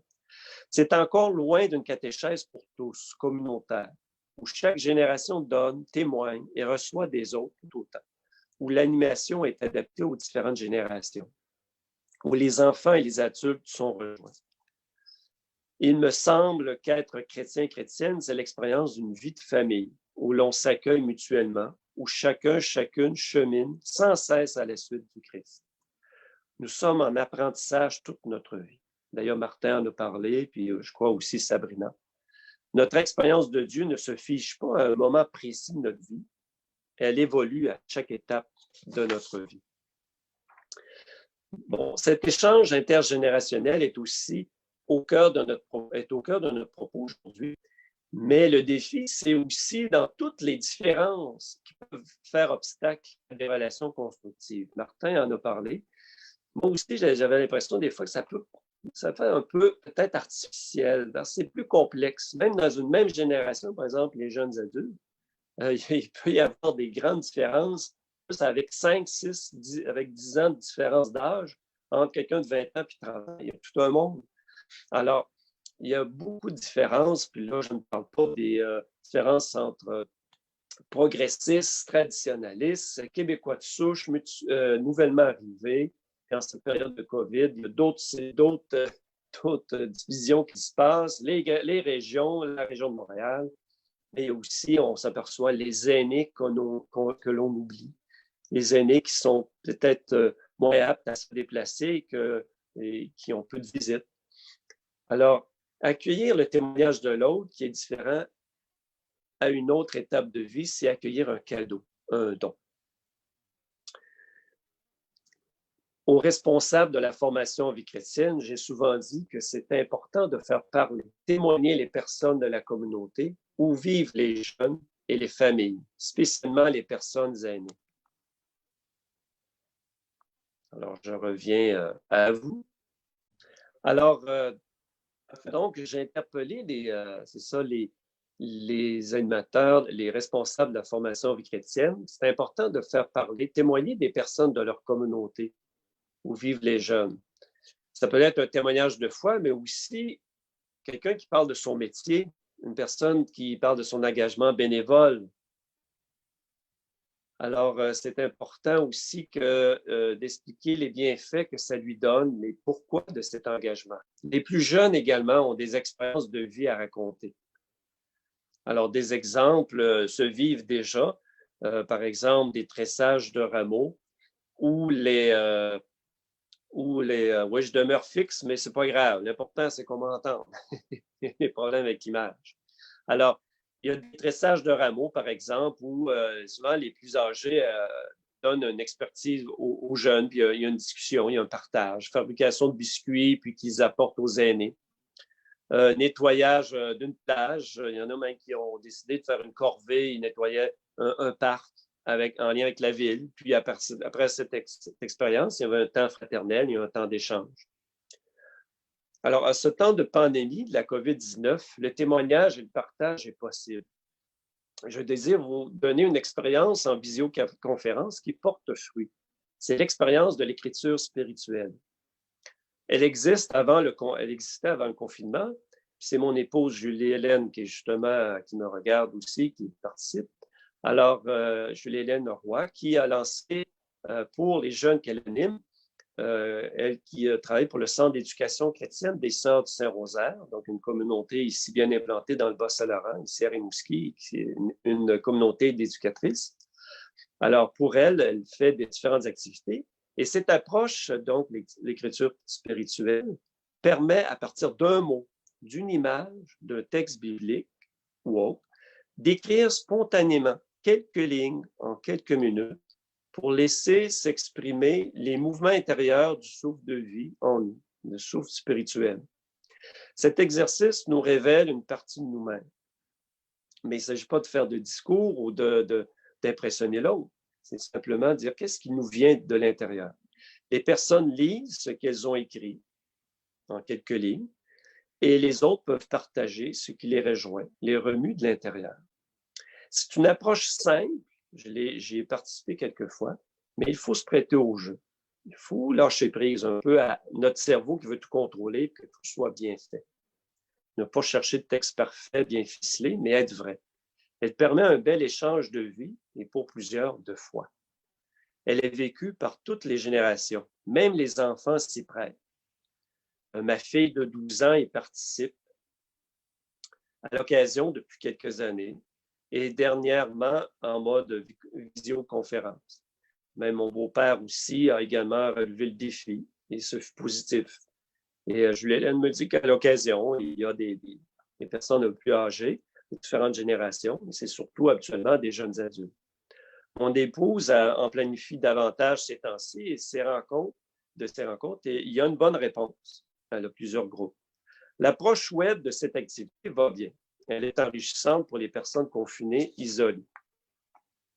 Certains, ça les aide dans leur confinement, dans les difficultés qu'ils peuvent vivre. Il suffit de ne pas être trop nombreux. Bon, là, c'est sûr que c'est différent de ce qu'on fait aujourd'hui, mais pour favoriser un échange, on se rend compte que plus que 8, c'est difficile. C'est pour moi un exemple d'une expérience qui s'ouvre bien à l'intergénérationnel, qui se fait bien par visioconférence. Même une personne qui n'a pas ce qu'il faut techniquement pourrait le suivre, par exemple, par téléphone. Alors, d'autres expériences de partage sont possibles aussi par visioconférence, mais en petits groupes. Temps de prière du temps présent. J'en ai fait j'en ai animé une dernièrement. C'est possible. Prière traditionnelle aussi, il s'en fait. Et partage de la parole. Il est souhaitable de favoriser des approches qui permettent l'expérience d'une parole humaine partagée et accueillie, dans laquelle la parole de Dieu peut se faufiler puis se déployer pleinement, portant des fruits, tels des prises de conscience ou un souffle nouveau que ça peut nous donner. Nous sommes encore trop dans une pastorale et une catéchèse où les textes bibliques servent à un propos ou un thème que l'on expose et où l'on attend que les catéchisés, les membres du peuple de Dieu, comprennent un sens précis. Il faut laisser davantage l'esprit qui souffle où il veut et toucher différemment les personnes à travers un texte biblique. Il y a le danger de l'uniformité qui satisfait notre désir de contrôler de la qualité d'un type de chrétien formaté comme nous le concevons. Alors, c'est important, je crois, d'avoir des approches qui favorisent, mais même dans les catéchèses en plus grand groupe, catéchèses plus traditionnelles, que la parole puisse laisser libre cours à différentes interprétations, puis différentes visions où la personne vraiment se laisse toucher dans son histoire. Ça n'enlève pas qu'il faut donner des bases, bien sûr, bibliques, Mais il ne faut pas perdre de vue cette dimension où l'esprit peut s'exprimer plus librement chez les personnes. Lorsque ce sera possible, des expériences où les générations se rencontrent, où les différences se côtoient, sont à privilégier, lorsque ça sera possible, bien sûr. Alors, marche ou pèlerinage de quelques heures ou même de quelques jours, mais à l'intérieur d'un milieu. Alors, c'est des expériences qui se vivent présentement. Ce n'est pas toujours parce que c'est loin que c'est meilleur. Ça peut être au cœur de nos villages, de nos quartiers. Une corvée commune, j'en ai parlé tout à l'heure, un temps de bénévolat. Une activité sportive même, qui est suivie par un temps fraternel et un partage pour en faire une relecture. À travers le sport, on peut apprendre beaucoup de choses aussi, à travers une activité de randonnée ou autre. Alors, ensuite, on peut laisser une petite place à la prière et un chant inspiré, un geste symbolique aussi qu'on peut poser, liturgique. Et ça se fait déjà. Mais il faut multiplier ces moments communautaires et intergénérationnels où il y a une expérience, une parole humaine échangée et qui ouvre à la parole de Dieu bienveillant. Pas sauter tout de suite à une parole de Dieu qui arrive un peu sa soupe, mais laisser le temps aux gens de s'exprimer, de parler de ce qu'ils sont, de ce qu'ils vivent. Et la parole de Dieu va davantage un peu faire écho dans leur cœur à ce moment-là. Voilà un peu ce que je voulais vous partager bien simplement. Alors, merci de votre écoute, malgré parfois les difficultés techniques. Donc, ceux et celles qui aimeraient poser vos questions, je vous invite là, à vous manifester dès maintenant. Alors, je te remercie beaucoup, Charles. Nous allons maintenant procéder à la période de questions. Donc, Isabelle Richer. Bonjour. Bonjour. Bon, alors, ma question, d'abord, merci à tous les intervenants, c'est très inspirant. Juste peut-être un petit commentaire pour commencer. Moi, je suis agente pastorale dans les cantons de l'Est et donc je travaille avec les jeunes en catéchèse. J'ai vécu quelques expériences intergénérationnelles et dernièrement une catéchèse virtuelle. Donc, ce n'est pas l'idéal, mais ça se vit. Ma question s'adresse à Sabrina. Tout à l'heure, elle a parlé de catéchèse continue. J'aimerais, si possible, qu'elle puisse développer ce qu'elle veut dire par là. Merci. Alors, bonjour Thérèse. Quand je parlais de catéchèse continue, c'est-à-dire que c'est de pouvoir imaginer qu'un enfant puisse venir à n'importe quel moment dans la communauté, pas juste le jour de l'inscription avec un suivi de certaines rencontres, mais puisse participer à la vie de la communauté. Et donc, tout au long de l'année, il pourrait imaginer des enfants qui viennent, et puis au moment où ils sont prêts, entre guillemets, parce que ce n'est pas évident de dire quand est-ce qu'un enfant est prêt pour un sacrement, ils puissent vivre cela. Ça s'appelle un peu la catéchèse de l'engendrement, ou c'est ça. Pour l'instant, ça ne se vit pas encore. C'est un véritable défi. On est encore pris par la structure. Et donc, il y a des choses, je pense, à poursuivre dans ce sens-là, dans la réflexion. Que chaque enfant soit respecté dans leur cheminement avec la famille et puisse être accueilli dans la communauté. C'est un peu dans ce sens-là que je disais une catéchèse continue.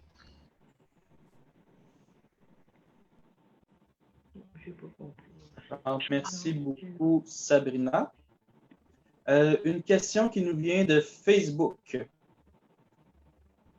Donc, de Marie-Méline, les amis Altangana, en situation de pandémie. Comment rejoindre les gens? Ça n'a pas été précisé à qui ça s'adresse, donc si l'un des trois veut y aller, vous êtes libre de le faire. Oui, je peux répondre.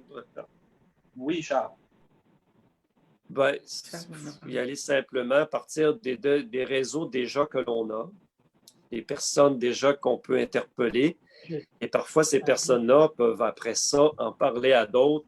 Puis, vous savez que par les réseaux sociaux, ça peut se répandre assez rapidement. Alors, je pense qu'il faut y aller en petit, puis des fois, on commence. Hein, fait qu'on est mieux d'avoir un petit groupe pas trop nombreux. Fait qu'on interpelle des personnes de notre réseau pour commencer. Puis après ça, s'il y a un intérêt, on peut dire, ben, interpellez des gens de votre réseau, de vos amis Facebook que vous connaissez. Bon, alors, je pense que c'est une façon bien simple qui peut se répandre. Mais il faut oublier en fait, si on veut de l'échange vraiment qui apporte à tous et à toutes, il faut oublier des grands groupes. Là. Ce qu'on fait aujourd'hui, c'est différent. Là. Ça, il en faut, mais pour avoir un échange soutenu, puis que chacun, ça m'a apporté, j'ai pu m'exprimer, il faut être des petits groupes. Alors, c'est ça que je suggère. Alors, merci beaucoup. Si vous avez d'autres questions, je vous rappelle que vous avez la fonction « Lever la main ». Okay. Nous avons ici Pierre Lalonde. Le micro est activé. Oui, bonjour. Bonjour. Moi, d'abord, merci. C'était effectivement très inspirant, très intéressant. Ma question, en fait, il y a deux volets. Nous, je suis membre d'une association de fidèles, de laïcs, et bien sûr, on est porteur d'une spiritualité, mais on veut surtout le vivre et partager avec nos jeunes, des jeunes adultes principalement.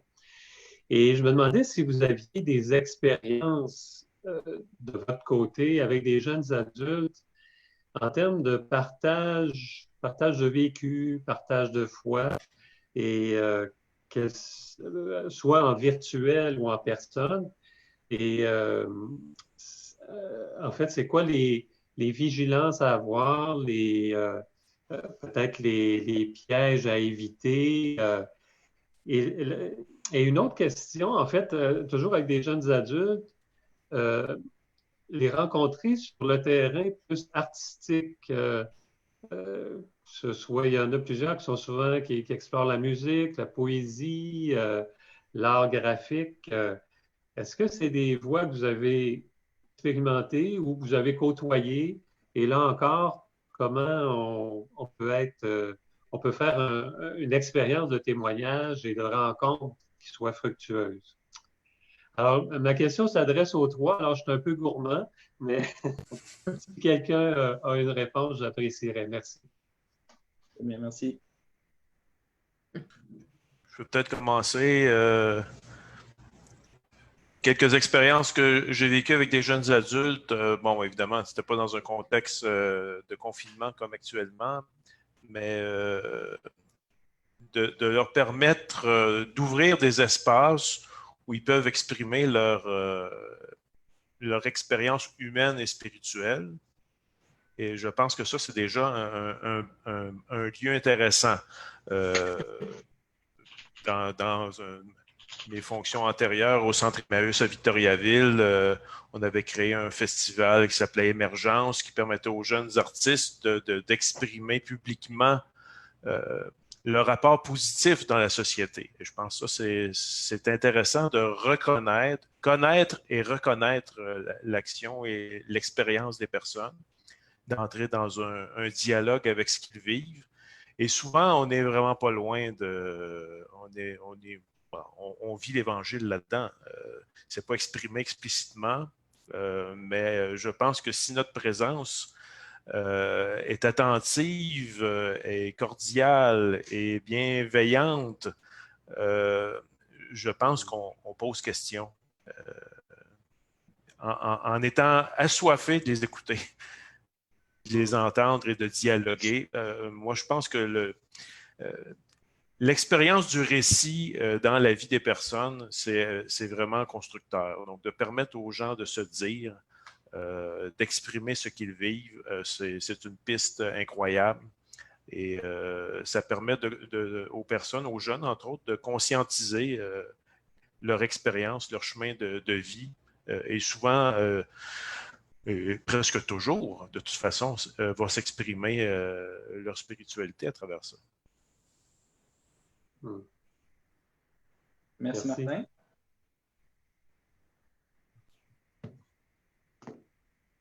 Charles ou Sabrina, est-ce qu'il y en a un des deux qui veut continuer? Oui, ben, ça dépend si c'est une première annonce ou bien des jeunes qui sont déjà assoiffés, qui ont un désir de cheminer, là. Mais sûr que si c'est des jeunes déjà en désir de cheminement, on peut faire des fois à travers un projet, une création d'une chanson ou bien une œuvre artistique, puis partager, ou un poème aussi. Des fois, ça peut être, surtout en ce temps de confinement, il peut y avoir des jeunes qui vivent des choses, puis on peut leur dire, ben, écrivez ce que vous vivez présentement, les difficultés, puis des questions que vous posez, puis on va le partager tout simplement. Puis à partir de ça, s'ils ont une ouverture spirituelle, ben, on peut partager un texte biblique qui nous vient ou autre. Puis si c'est une première annonce, mais à travers ça, on peut leur demander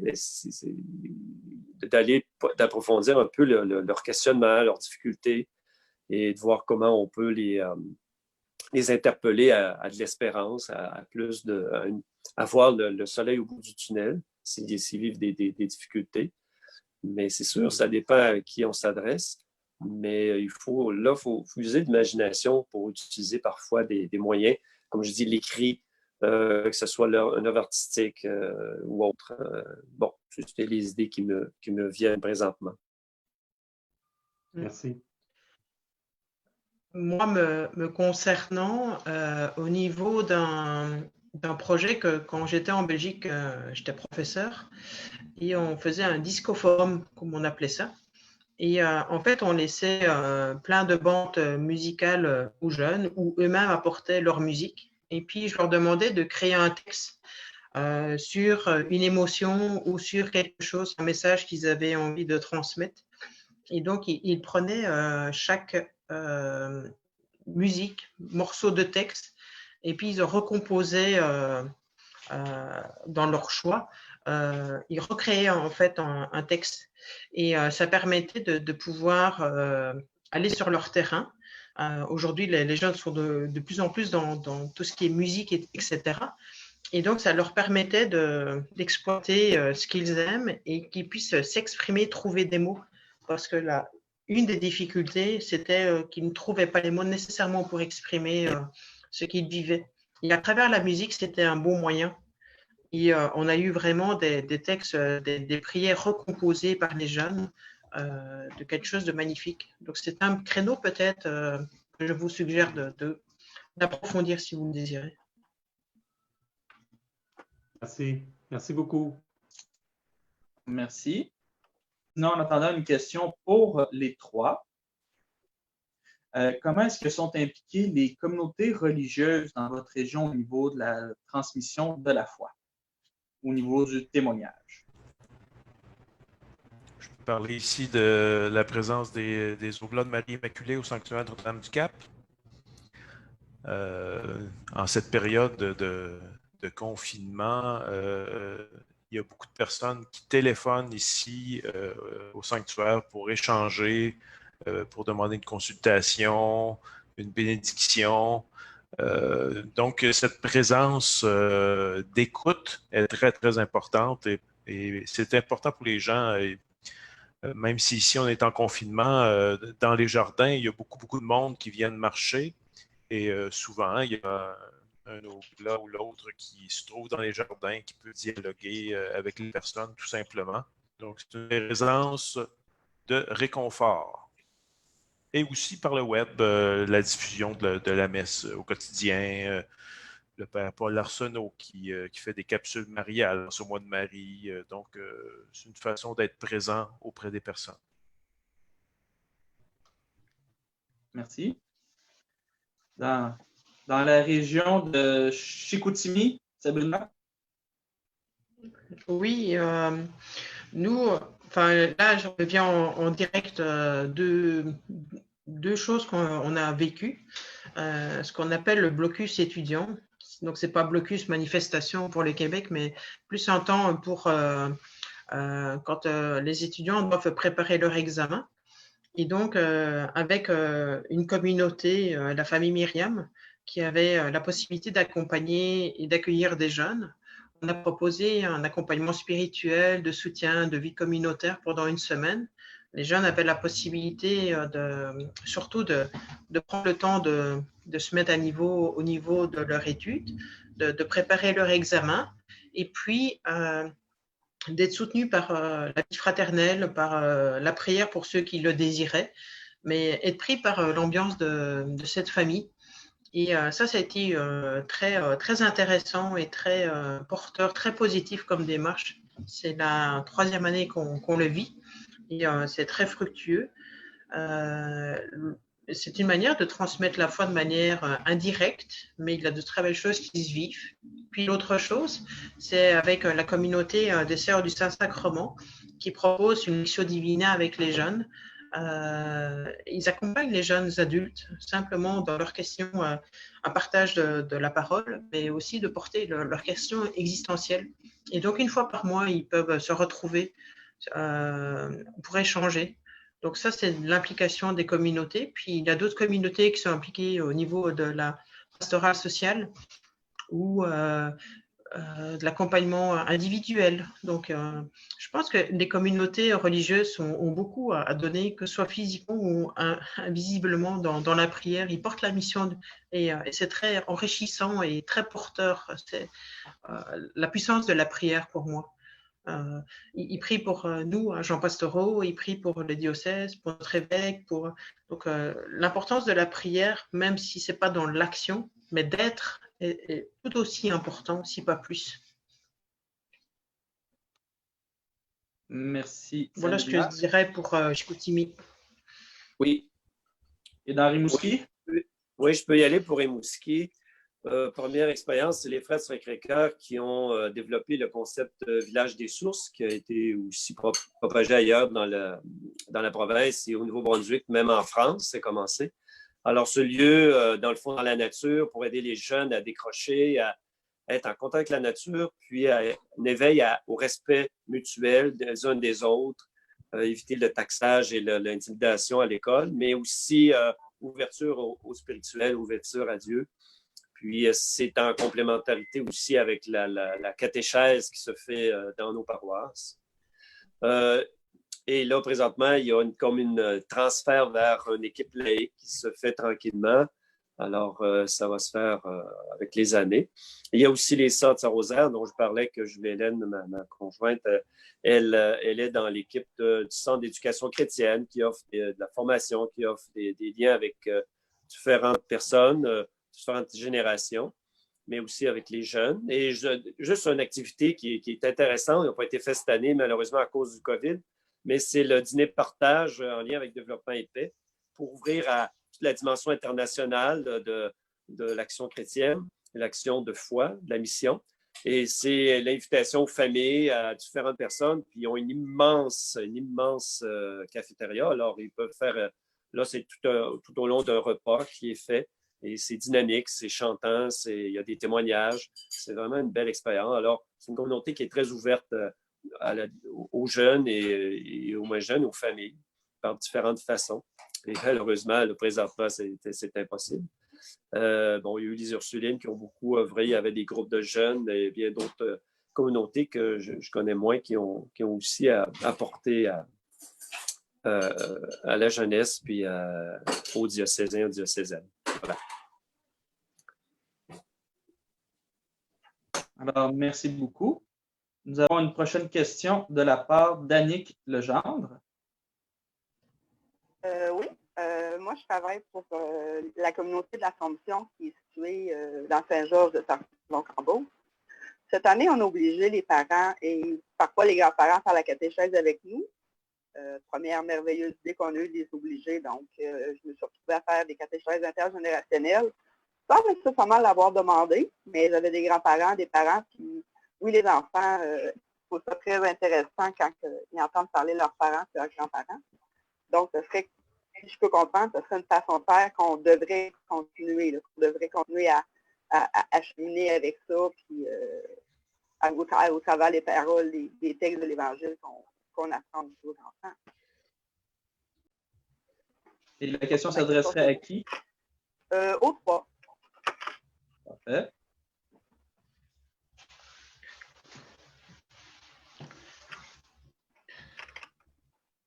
Est-ce que l'un de vous trois ose commencer? Oui, ben, moi, ce que j'ai compris, c'est qu'il y a eu une expérience, puis je ne me rappelle plus même du nom, la personne qui a posé la question, là. Mais est-ce qu'on devrait aller dans ce sens-là? C'est un peu ce que je comprends, vers une catéchèse familiale. Oui, c'est ça. Oui, je sais que nous, on ne veut pas en faire comme la formule, mais selon moi, c'est une bonne façon de pouvoir intégrer les parents, leur faire réaliser qu'il faut qu'ils soient partie prenante et non pas que c'est comme quelque chose comme le hockey ou une activité artistique, puis ça regarde l'enfant, puis moi, je suis là pour le supporter, mais pas plus. Ils sont engagés là-dedans, mais c'est quand même exigeant parce que ça demande une animation totalement différente de ce qui se faisait. Et ensuite, en petits groupes, par âge, il y en a qui le font, d'autres qui ne le font pas. Disons que c'est 1 heure, pendant 20 minutes, il y a des temps par groupe d'âge. C'est exigeant parce que souvent, ils vont se retrouver avec des groupes plus nombreux. C'est juste 15-20 minutes, c'est plus court. Donc, il y a des catéchètes qui disent, avant, il me semble que je pouvais approfondir avec les jeunes beaucoup plus que là, c'est plus superficiel, même si, OK, les parents sont plus impliqués. Alors, il y a un revers des fois. Je me demande des fois s'il n'y a pas une formule hybride, c'est-à-dire des temps familiales pendant l'année et des temps en groupe d'âge où ils se retrouvent juste entre eux. Il y a peut-être quelque chose, mais on est en réflexion nous-mêmes, puis on fait juste commencer, ça fait quelques années qu'on a des expériences. Puis là, malheureusement, cette année, je voulais faire une tournée pour tirer des conclusions puis proposer des voies, mais ça sera à voir autrement ou plus tard l'année prochaine. Voilà ce que je peux dire là-dessus.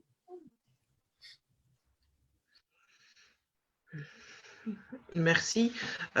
Moi, ce qui me touche dans la question, c'est toujours, ou dans notre vécu ici, c'est toujours l'obligation ou c'est comme si on emprisonnait les parents ou les grands-parents à accompagner de manière un peu forcée l'enfant à la catéchèse. Je me dis comment on peut, et c'est une question pour moi-même, comment on peut redonner le goût pour que ce soit une activité libre, que les personnes puissent vivre la catéchèse de manière libre et pas dans l'obligation. Ça fait partie un peu de la foi, de l'engendrement, du cheminement libre. La foi est une confiance. Alors, comment obliger quelqu'un à redécouvrir cette liberté aussi? Pour moi, je me pose la question. J'aime laisser les parents libres d'avoir la passion d'accompagner leur enfant, que ce ne soit pas une obligation. Et là, je pense qu'on a aussi des autoroutes d'avenir et de réflexion pour aller dans ce sens-là. Je me permets de renchérir ce que vient de dire Sabrina.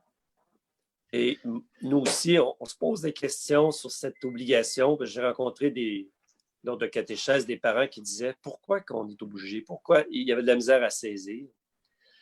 Et c'est pas évident de laisser cette possibilité peut-être d'y aller par étapes aussi pour certains parents qui ne se sentent pas à l'aise. Puis aussi, une autre formule peut-être qui peut aider, pour qu'ils sentent que c'est vraiment une obligation à tout prix, c'est que on peut dire, regardez, il y a 10 rencontres dans l'année, on vous demande d'en faire 5 ou 6. Alors, il y a comme une marge de manœuvre. Si à un moment donné, ils sont pris, puis il y a telle activité, qu'est-ce qu'on fait au niveau du domaine? Alors, pour favoriser peut-être une grande liberté de la part de la personne, on souhaiterait que vous en faisiez 6, mais bien sûr, si vous pouvez en faire 10, c'est très bien aussi. Mais en même temps, des fois, ça fait en sorte qu'on ne sait pas trop le nombre de personnes qui peuvent participer à une soirée. Il faut des fois qu'ils s'inscrivent, peut-être. Alors, c'est des modalités qu'on réfléchit de notre côté. Et une chose peut-être que j'aimerais rajouter et que je n'ai pas eu l'occasion tout à l'heure pour ne pas prendre trop de temps non plus dans mon intervention plus personnelle, c'est je me rends compte de plus en plus que nous sommes dans société, on va dire ça comme ça, de consommation. Et c'est correct, c'est bien. Et l'Église, c'est un peu comme ça. Donc, les parents viennent demander un service, l'Église répond à ce service. Donc, c'est un peu un contrat de demande et on répond. Donc, les parents sont exigeants, donc on doit donner une réponse exigeante et on donne beaucoup d'énergie là-dedans.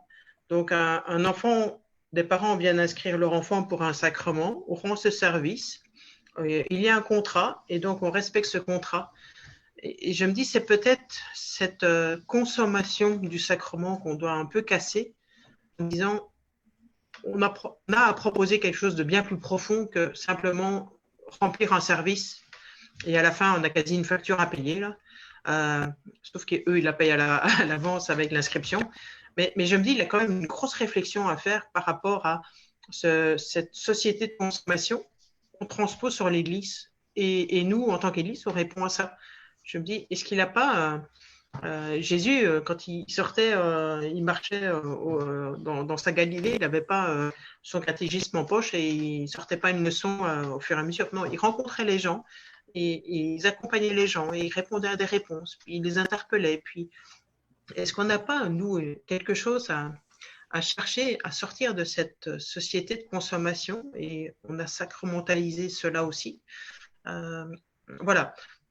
C'est des réflexions là. Ma tête est un peu en ébullition, mais c'est quelque chose qui me travaille et je pense qu'on a vraiment une réflexion en profondeur à faire en disant comment sortir de cette consommation de sacrements pour que ce soit libre, que ce soit nourrissant, et peut-être simplement en mettant l'accent sur une vie fraternelle, sur un lieu où on a envie d'y aller par plaisir. Ça pourrait être un élément de réponse pour moi. Les adolescents ont envie de rejoindre leurs copains et il n'y a pas de contrat entre eux. Peut-être qu'on doit retrouver cette dimension fraternelle en Église, une communauté accueillante où on se sent bien, en petits groupes. Le confinement nous permet de découvrir peut-être la famille domestique. Peut-être qu'il y a des petites communautés qu'on pourrait réfléchir à mettre en place plutôt que l'organisation de parcours, de dates, de début, de fin. Ça n'a pas de sens pour moi. Je pourrais peut-être rajouter quelques mots. Je suis tout à fait d'accord avec ce que Sabrina vient de mentionner. Dans mon expérience, alors que j'accompagnais des jeunes adultes, donc de 18 ans et plus, qui demandaient la confirmation à Victoriaville, il y avait une invitation qui était lancée, par exemple, à joindre à eux leurs conjoints, conjointes, des gens de la famille. Donc, c'était des temps de rencontres que j'organisais, mais qui étaient toujours ouverts. Et même, j'ouvrais la porte à des gens de la communauté chrétienne qui voulaient venir partager un temps de catéchèse avec les jeunes adultes. C'était porte ouverte. Et ça a amené des rencontres extrêmement inspirantes où il y avait justement cette dimension intergénérationnelle qui pouvait se vivre. Peut-être deux petites références qui peuvent être intéressantes à creuser. Donc, ce qui avait été fait, le document sur le dialogue pastoral qui avait été publié par l'Office de catéchèse du Québec en lien avec le diocèse de Saint-Jérôme, par Sophie Tremblay, entre autres. Il y avait des questions extrêmement intéressantes et des outils intéressants pour voir la relation entre l'institution, l'intervenant et le destinataire. Donc, il y a tout un jeu qui se vit et comment est-ce qu'on entre en dialogue avec chacun de nos intérêts qu'on a à mettre de l'avant. Et aussi, Sophie Tremblay vient de sortir un livre intéressant aussi en novembre 2019, Entre tradition et décision, devenir chrétien aujourd'hui. Donc, qui met la place justement à toutes ces personnes qui demandent des sacrements, entre autres, sur une base souvent culturelle. C'est toujours questionnant d'entendre des personnes qui disent ah ben, il faut bien que j'inscrive mon enfant au sacrement, sinon il va passer tout droit. Il n'y a pas d'horaire nécessairement établi comme quoi on devient chrétien à tel âge ou tel autre âge. Donc, il faut ramener le dialogue avec les gens pour qu'ils puissent prendre conscience de la démarche dans laquelle ils s'inscrivent plutôt qu'à à suivre un cours, entre guillemets. Ben, pour nous, l'obligation parentale, ça a été les 2 premières semaines. Ensuite, ça a super bien été. Les parents participent, c'était merveilleux. Là. C'est vraiment, on se prend vraiment catéchèse et initiation sacramentelle. C'est pas ensemble nos rencontres, comment justement par l'initiation, on parle de la Bible, parce qu'on était avec la CBS avant, on parle de la Bible, on parle de la vie de Jésus, fait qu'on va chercher vraiment l'interaction. Puis ensuite, il y a l'initiation sacramentelle qui est différente. C'est les parents qui le font. On les accompagne, mais c'est les parents qui le font avec leur enfant. Ça fait 5 ou 6 ans qu'on utilise des cahiers, c'est merveilleux. Donc, c'est ça. L'obligation a disparu après 2 semaines. Après ça, ça a été des beaux échanges avec les parents, avec les enfants, avec les grands-parents. Même moi, qui est responsable, puis que c'est un peu de ma faute si on est obligé de demander aux parents de venir, ben, j'ai été étonnamment surpris de la participation de tout le monde. Puis des fois, je faisais exprès de poser une question, semi-piège, mettons, aux parents. Puis les enfants, des fois, faisaient « Ah, mon père ne le sait pas. » Pour moi, ça veut dire, ben, même à tout âge, même papa ne le sait pas, c'est pas grave, il va le savoir ce soir, puis toi aussi, tu vas le savoir. Et ça faisait des beaux échanges de notre côté. Là. Le côté obligation avait disparu, puis ça a fait vraiment des belles discussions. Donc, je vais mettre en application tout ce que vous venez de me dire. Je pense que ce qui est important, c'est surtout de donner le goût. Le goût de l'Évangile, et je pense que ça passe par notre témoignage. Quand tu as envie de goûter quelque chose, tu ne te poses pas la question si tu dois y aller ou pas, tu as envie. Donc, c'est peut-être une piste à creuser, puis, et ça part de ce que l'on vit personnellement, je pense, tout simplement, sans trop se prendre la tête. Merci. De rien, merci à toi pour le travail que tu fais dans ton milieu.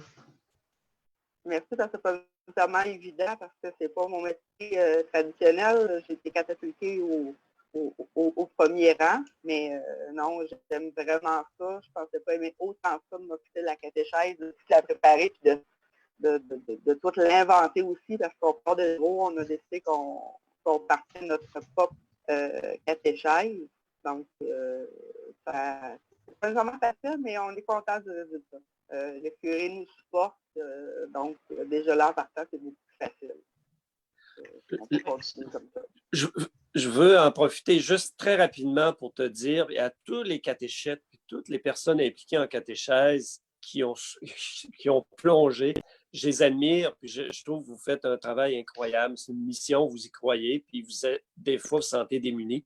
Mais je veux remercier partout dans la province qui s'impliquent et qui le font de bon cœur. Vous êtes précieux, puis on oublie souvent de vous remercier et d'admirer ce que vous faites. Merci.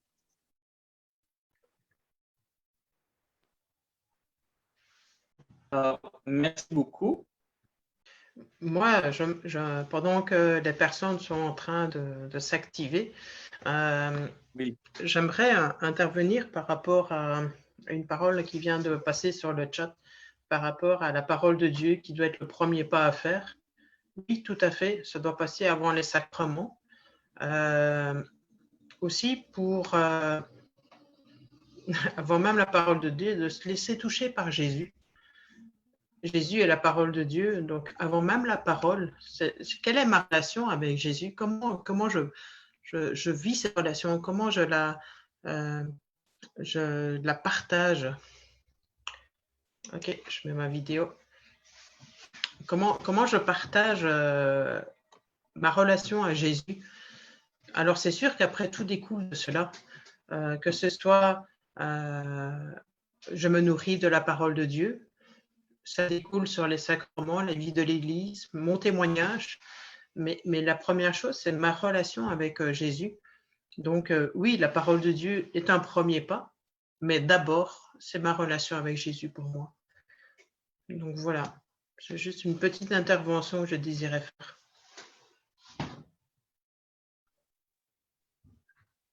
Alors, je vous remercie, Martin, Charles, Sabrina. Je veux vous remercier, chers participants. Je sais que ça n'a pas toujours été évident au niveau de la qualité vidéo. Je m'en excuse, c'est notre premier webinaire, donc c'est notre première tentative, notre première expérience. On espère que ça va aller mieux pour des prochaines fois. Pour toutes les personnes qui se sont inscrites, vous allez recevoir par courriel dans quelques minutes une évaluation que je vous invite à remplir sur comment est-ce que vous avez apprécié le webinaire, ainsi que vous allez pouvoir transmettre vos suggestions pour nos prochaines journées de ressourcement au printemps 2021. Aujourd'hui, ce que nous avons vécu en ligne, c'est un prélude à des ateliers que nous allons vivre cet automne, idéalement physiquement si les directives gouvernementales le permettent. Sinon, ça sera en ligne, en plus petits groupes. Alors, c'est un rendez-vous à ne pas manquer à l'automne 2020. Je vous invite à visiter notre site web www.centreprix.qc.ca, à vous abonner à notre infolette, partager nos ressources et même commander des DVD de nos dernières journées de ressourcement si vous le souhaitez. La vidéo du webinaire devrait bientôt être accessible sur nos réseaux sociaux, sur notre page Facebook. Et puis, faites attention et à bientôt. Merci à tout le monde.